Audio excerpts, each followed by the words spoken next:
আসসালামু আলাইকুম, এটিএন বাংলা সংবাদে সবাইকে স্বাগত জানাচ্ছি। আফরোজ আক্তার কামাল। শুরুতেই বিআরবি কেবলস সংবাদ শিরোনাম।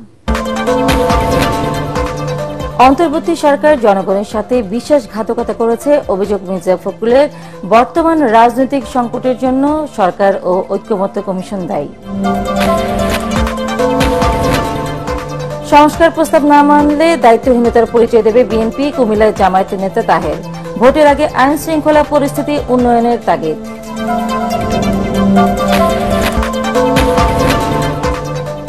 এবং ব্যাটারি চালিত অটোরিকশার দৌরাত্ম্য বন্ধে যন্ত্রাংশ সরবরাহ নিষিদ্ধ করার তাগিদ বিশেষজ্ঞদের। চালকদের লাইসেন্স ও রুট পারমিট দেওয়ার পরামর্শ।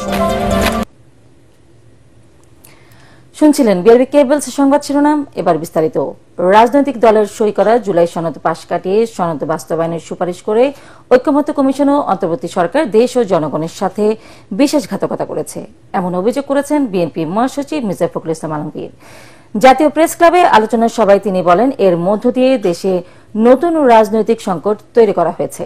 মহান মুক্তিযুদ্ধের বিরোধিতাকারী দলটি এখন জনমতের বিপক্ষে গিয়ে জাতীয় নির্বাচনের বিরোধিতা করছে বলে অভিযোগ আনেন বিএনপি মহাসচিব। জানান, জাতীয় নির্বাচনের আগে গণভোটের সুযোগ নেই। মনির হাসানের রিপোর্ট। দীর্ঘদিনের রাজনৈতিক মিত্র আসম রবের নেতৃত্বাধীন জাতীয় সমাজতান্ত্রিক দল জেএসডির প্রতিষ্ঠা বার্ষিকী উপলক্ষে আয়োজিত আলোচনা সভায় যোগ দেন বিএনপি সহ সমমনা দলের শীর্ষ নেতারা।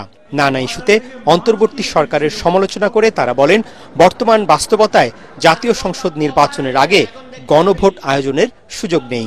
নিজেদের ধান্দাবাজির জন্য বলছে যে গণভোট জাতীয় নির্বাচনের আগে।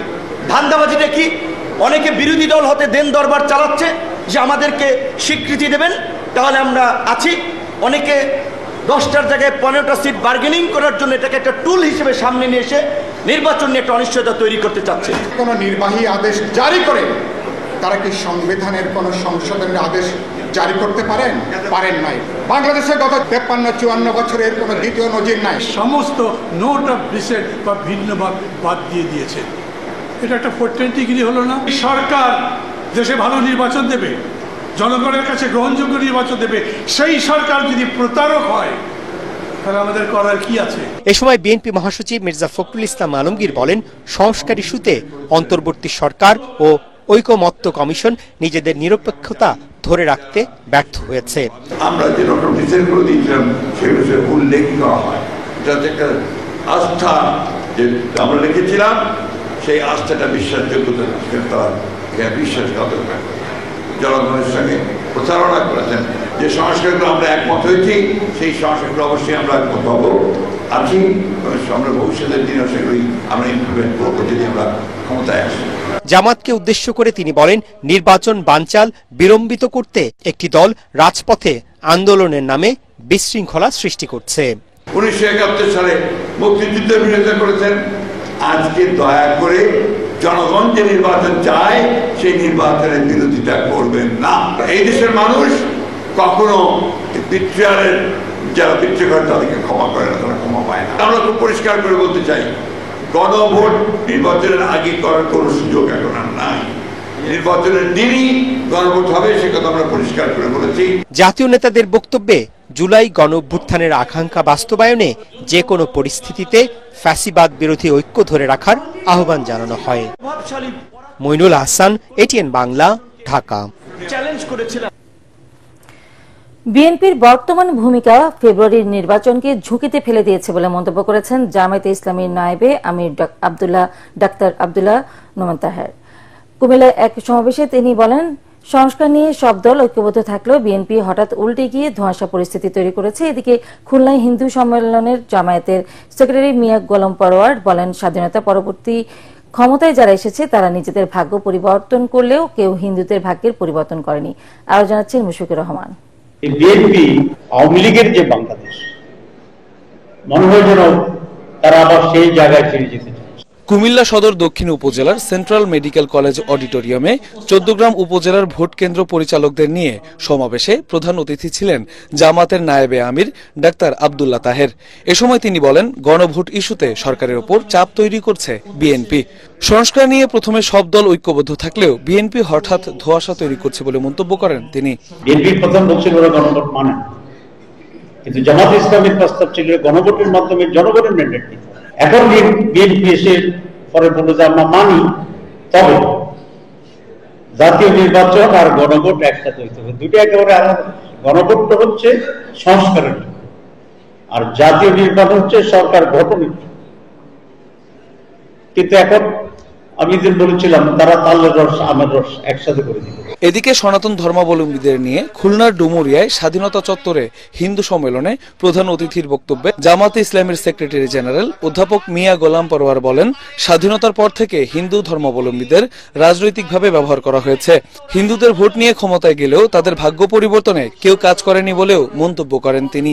আমরা ফেব্রুয়ারিতে নির্বাচন চাই, জুলাই সদন বাস্তবায়ন আদেশ জারি করুন, নভেম্বরে গণভোট দিন এবং আগামী সংসদে এটা আইনি ভিত্তি যখন পেয়ে যাবে, সব সংস্কার তখন কাজে লাগবে, তখনই আমাদের নতুন বাংলাদেশের স্বপ্ন পূরণ হবে। এদিন মিরপুর 13 নম্বরে জামাতে ইসলামীর মহিলা বিভাগ আয়োজিত মেডিকেল ক্যাম্পে অংশ নিয়ে জামাতের নায়েবে আমির অধ্যাপক মুজিবুর রহমান বলেন, আইন শৃঙ্খলা পরিস্থিতি ঠিক না হলে কোনোভাবেই সুষ্ঠু নির্বাচন সম্ভব নয়। আমাদের নির্বাচনের আগে নির্বাচনী পরিবেশ দরকার। যদি পরিবেশ না থাকে তাহলে ডাকাত যেভাবে ভোট কেন্দ্র দখল করে নির্বাচনকে ধ্বংস করে দিয়েছে, এটা যাতে না করতে পারে। অনতিবিলম্বে পিআর পদ্ধতিতে নির্বাচন আয়োজনের দাবি জানান তিনি। মুশফিকুর রহমান, এটিএন বাংলা। নির্বাচন কমিশন যেসব সিদ্ধান্ত নেয় তার কোনো নীতিমালা নেই বলে মন্তব্য করেছেন জাতীয় নাগরিক পার্টি এনসিপির দক্ষিণাঞ্চলের মুখ্য সংগঠক হাসনাত আব্দুল্লাহ। পিরোজপুরে দলটির সমন্বয় সভায় তিনি বলেন, নির্বাচন কমিশন সাংবিধানিক প্রতিষ্ঠান, তাই তাদেরকে একটি নীতিমালার ভিত্তিতেই চলতে হবে। পরে এনসিপির ঝালকাঠি জেলা সমন্বয় সভা অনুষ্ঠিত হয়। এতে প্রধান অতিথির বক্তব্যে হাসনাত আব্দুল্লাহ বলেন, নির্বাচন কমিশন এনসিপির শাপলা প্রতীক নিয়ে তামাশা শুরু করেছে। কোন নীতিমালার মধ্যে দিয়ে শাপলা অন্তর্ভুক্ত করা হয় নাই তারা কিন্তু স্পষ্ট করে নাই। আবার কোন নীতিমালার মধ্য দিয়ে বেগুনকে অন্তর্ভুক্ত করা হয়েছে তারা সেটাও স্পষ্ট করে না। আবার গতকাল দেখলাম যে আবার তারা শাপলা কলিকে অন্তর্ভুক্ত করছে, এটা আসলে কোন নীতিমালার ভিত্তিতে করছে সেটা স্পষ্ট না আমাদের কাছে। সেজন্য আমরা বারবার আসলে যেটির ফোকাস করছি সেটি হচ্ছে নির্বাচন কমিশন এভাবে আসলে উইমজেগিলি চলতে পারে না, তার একটা নীতিমালা থাকতে হবে। এটি জনগণের প্রতিষ্ঠান, সাংবিধানিক প্রতিষ্ঠান, সাংবিধানিক প্রতিষ্ঠান একটি নীতিমালার ভিত্তিতে কিন্তু চলতে। গণভোট সংসদ নির্বাচনের আগে নাকি একই সাথে হবে তা চূড়ান্ত করতে নির্বাচন কমিশনের সক্ষমতাকে গুরুত্ব দেওয়ার তাগিদ দিয়েছেন বিশ্লেষকদের। নভেম্বরের গণভোটের পর 2 মাসের ব্যবধানে আরেকটি নির্বাচন করার সক্ষমতা ইসির রয়েছে কিনা তা নিয়েও প্রশ্ন তুলেছেন নির্বাচন পর্যবেক্ষণ সংস্থা ফেমার সভাপতি মনিরা খান। অতীতের অভিজ্ঞতা সন্তোষজনক নয় উল্লেখ করে সাংবাদিক মাসুদ কামাল বলেন, কোন গণভোটেই ভোটার উপস্থিতি কাঙ্ক্ষিত ছিল না। মিজান শাহজাহানের রিপোর্ট। জুলাই সনদ বাস্তবায়নে নভেম্বরে গণভোট আয়োজনের দাবিতে অনড় অবস্থান জামাত ও সমমনা দলগুলোর। অতটা কঠোর অবস্থান না নিলেও এনসিপিও চায় সংসদ নির্বাচনের আগেই হোক গণভোট। অন্যদিকে নির্বাচনের আগে গণভোট আয়োজন কোনোভাবেই মানবে না বলে হুঁশিয়ারি বিএনপি সহ তাদের মিত্রদের। এমন বাস্তবতায় বিএনপি জামাত নেতাদের পাল্টাপাল্টি বক্তব্যে উত্তপ্ত হচ্ছে রাজনীতির মাঠ। আশঙ্কা দেখা দিয়েছে জাতীয় নির্বাচন নিয়েও। স্বাধীনতার পর দেশে 3 বার গণভোট হয়েছে। 1977 সালে জিয়াউর রহমানের শাসন কাজের বৈধতা যাচাইয়ে, 1985 সালে হোসেন মোহাম্মদ এরশাদের নীতি ও বৈধতা যাচাইয়ে এবং সর্বশেষ 1991 সালে রাষ্ট্রপতি থেকে সংসদীয় সরকার ব্যবস্থায় ফিরতে। নতুন করে আলোচনায় আসা গণভোট নিয়ে শঙ্কার কথা জানান রাজনৈতিক বিশ্লেষক মাসুদ কামাল। গণভোট যদি আগে হয়, গণভোটের না ভোট বিজয়ী হবে, কারণ তখন বিএনপির মতের বাইরে যাবে, বিএনপি গণভোটে না ভোট দিবে এবং একই সঙ্গে আওয়ামী লীগের লোকজন এসে না ভোট দিবে। যদি নির্বাচন ঠিকভাবে হয় এবং না বিজয়ী হলে পরে পুরো জুলাই সনদই কিন্তু একটা প্রশ্নের মুখে পড়ে যাবে। গণভোটের পর জাতীয় নির্বাচন আয়োজনে ব্যর্থ হলে দেশ হুমকির মুখে পড়তে পারে আশঙ্কা জানিয়ে নির্বাচন পর্যবেক্ষক মনিরা খান বলেন, একই দিনে সংসদ ও স্থানীয় সরকারের নির্বাচন হওয়ার দৃষ্টান্ত বিশ্বে রয়েছে। নভেম্বর মাসে, ডিসেম্বর মাসে একটা করবে, ফেব্রুয়ারি মাসে একটা করবে। তারা কতটুকু প্রস্তুত আছে 2 বার নির্বাচন করবার জন্য? প্রথমবার যদি নির্বাচনে সংঘর্ষ হয়, যদি সম্পূর্ণভাবে ম্যাসাকার হয়ে যায় অনেক কিছু, তখন পরবর্তী নির্বাচন আবার একই সময়ে ওই সময়টা ঠিক করে আবার তারা করতে পারবে, এটা আমার বিশ্বাস হয় না।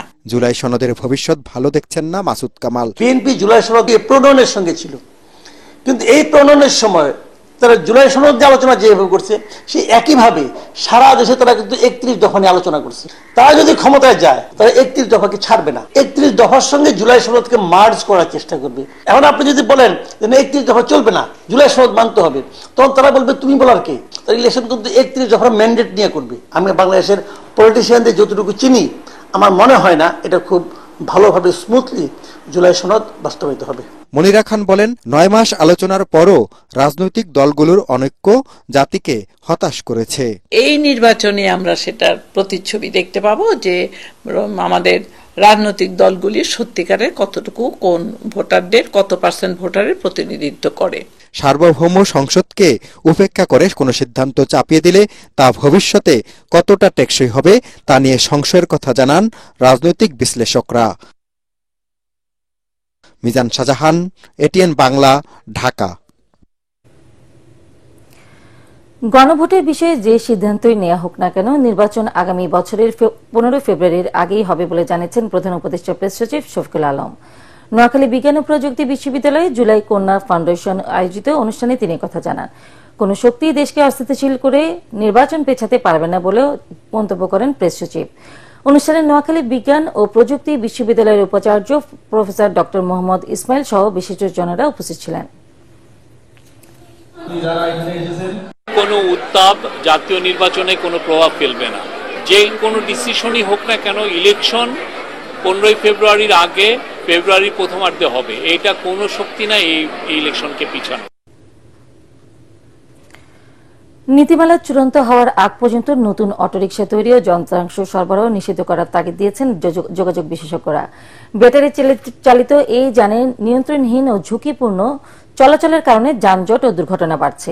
সড়কে বিশৃঙ্খলা বন্ধে দ্রুত নীতিমালা তৈরি করে নিরাপদ মডেলের যান অনুমোদনের পরামর্শ সংশ্লিষ্টদের। একই সাথে যোগাযোগ বিশেষজ্ঞরা বলছেন, অটোরিকশা চলাচলে শৃঙ্খলা আনতে চালকের ড্রাইভিং লাইসেন্স ও রুট পারমিটের বিধান রাখা জরুরি। বিস্তারিত জানাচ্ছেন একরামুল হক সায়েম। পাড়া মহল্লার অলিগলি কিংবা শহরের গুরুত্বপূর্ণ সড়কের দাপুটে যান অটোরিকশা। অপেক্ষাকৃত কম ভাড়ায় দ্রুত গন্তব্যে পৌঁছার জন্য যাত্রীদের কাছে 3 চাকার ব্যাটারি চালিত এই বাহনের কদর কম নয়। ফলে সড়কে দিন দিন বেড়ে চলেছে অটোরিকশা। সঠিক কোনো পরিসংখ্যান না থাকলেও বিআরটিএ বলছে সারা দেশে 60 লাখের বেশি ব্যাটারি চালিত অটোরিকশা রয়েছে। কেবল ঢাকাতে আছে 15 লাখের বেশি। উদ্বেগের বিষয় হল, ফিটনেসবিহীন এই যানবাহনের বেপরোয়া চলাচল ট্রাফিক ব্যবস্থাকে চরম বিশৃঙ্খল করে তুলেছে। প্রায় ঘটছে দুর্ঘটনা। এসব যান কয়েক দফা তুলে দেওয়ার চেষ্টা করেও আন্দোলনের মুখে ব্যর্থ হয়েছে সরকার। যদি বন্ধ করে দেয় তাহলে তো আমাদের চলার কোনো রাস্তা থাকবে না। এটা যদি বন্ধই করে দেয় সরকার, কি যে কোনো মাধ্যমে বন্ধই হয়ে যায়, তাহলে আমাদের কর্মসংস্থান থাকা লাগবে। অটোরিকশাগুলো একসময় শুধুমাত্র জীবিকার কথা বলা হয়েছে বলে নামানো হয়েছে, যেহেতু কর্মসংস্থানের একটা ঘাটতি আছে। কিন্তু এই অঙ্কটা এখন আর সহজ নাই।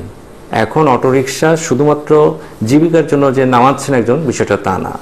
আমি যেভাবে দেখি আসলে কালো টাকা বিনিয়োগের এখন সবচেয়ে বড় খাত হচ্ছে অটোরিকশা। অবাক করার বিষয়, অটোরিকশার কোনো অনুমোদন বা লাইসেন্স কিংবা রুট পারমিটের প্রয়োজন হয় না। যদিও অটোরিকশা চলাচলে শৃঙ্খলা আনতে নীতিমালার খসড়া তৈরি করেছে সরকার। এক্ষেত্রে নিবন্ধন ও চালকের ড্রাইভিং লাইসেন্স থাকাকে বাধ্যতামূলক করা হচ্ছে। যে সিদ্ধান্তটা সরকার নিয়েছে, তারা ঢাকা শহরে 1 লাখ, চট্টগ্রাম শহরে 1 লাখ অটোরিকশার নিবন্ধন দিবে। কিন্তু 1 লাখ অটোরিকশার নিবন্ধনের জন্য দেশের বড় বড় মাফিয়া, যে সমস্ত বড় বড় বুর্জুয়া প্রতিষ্ঠানগুলো আছে, বড় গাড়ির ব্যবসার সাথে জড়িত, তাদেরকে যেভাবে নামিয়ে নিয়ে আসা হচ্ছে, আমি শঙ্কা করছি 1 লাখ অটোরিকশার নিবন্ধনের বিপরীতে 10 লক্ষ অটোরিকশা তারা বিক্রি করবে এক একটা শহরে। যদি এটার লগে আরো 10 লাখ যুক্ত হয়, তাহলে আমার পায়ে হাঁটাও বন্ধ হয়ে যাবে। অঙ্কটা হতে হবে যে আমার সড়কের সক্ষমতা, তার সাথে মানানসই কি পরিমাণ আমি অটোরিকশাকে নিবন্ধন দিতে পারবো, এবং নিবন্ধনের অথরিটি কারা হবে, তাদের সক্ষমতা আছে কিনা, তাদের লোকবল আছে কিনা, সেটাও কিন্তু একই সাথে দেখতে হবে। এটা যেহেতু যান্ত্রিক বাহন বলা হচ্ছে, তাহলে হয়তোবা বিআরটির উপর একটা দায়িত্ব পড়বে নিবন্ধন দেওয়ার।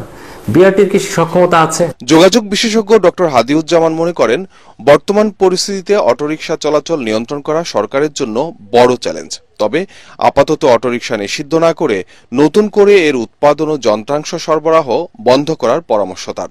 নীতিমালা যখন তৈরি করা শুরু হলো, সরকার কিন্তু বলতে পারতো যে যতগুলি অটোরিকশা নেমেছে এর বাইরে আর কেউ নামতে পারবে না। অটোরিকশার যে বিভিন্ন সরঞ্জামগুলি আছে যেটা অ্যাসেম্বল করে আমাদের দেশে তৈরি হচ্ছে, এখন আমাদের দেশেই অটোরিকশা তৈরি হয়ে যাচ্ছে, তো এই সরঞ্জামগুলো অর্থাৎ ইনপুটগুলি আসলে বন্ধ করতে হবে। এর পাশে অটোরিকশার টেকনিক্যাল স্পেসিফিকেশন কি হবে সেটা নিরাপত্তার দিক থেকে এবং একই সাথে সড়কে চলার উপযোগিতা আছে কিনা সেটা ভেবে আমার কি কি ধরনের সরঞ্জাম থাকতে হবে। যে অটোরিকশাগুলো ইতিমধ্যে নেমে গেছে তাদেরকেও ওইটা কমপ্লাই করতে হবে। বিশেষজ্ঞদের মতে অটোরিকশা চলাচলে এখনই কার্যকর উদ্যোগ না নিলে দীর্ঘমেয়াদে নৈরাজ্য তৈরি হবে সড়কে। ইকরামুল হক সায়েম, এটিএন বাংলা, ঢাকা। এবার খেলার খবর।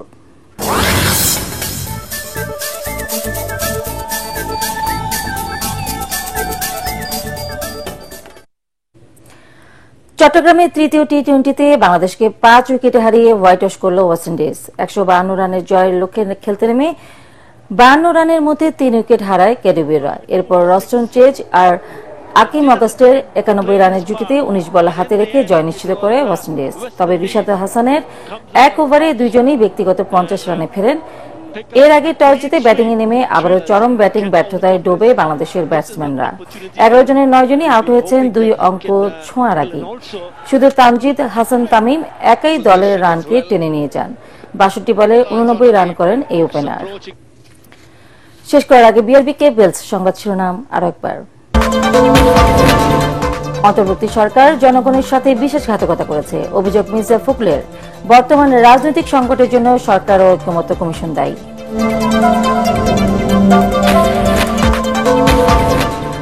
সংস্কার প্রস্তাব না মানলে দায়িত্বহীনতার পরিচয় দেবে বিএনপি, কুমিল্লার জামায়াতের নেতা তাহের। ভোটের আগে আইন শৃঙ্খলা পরিস্থিতি উন্নয়নের তাগিদ।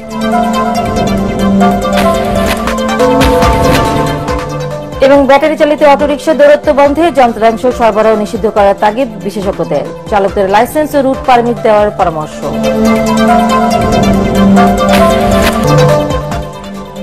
পরবর্তী সংবাদ দেখার আমন্ত্রণ জানিয়ে এখনকার মতো শেষ করছি। এটিএন বাংলা সংবাদ ইউটিউবে দেখতে ব্রাউজ করুন youtube/এটিএন বাংলা নিউজ। ধন্যবাদ সবাই।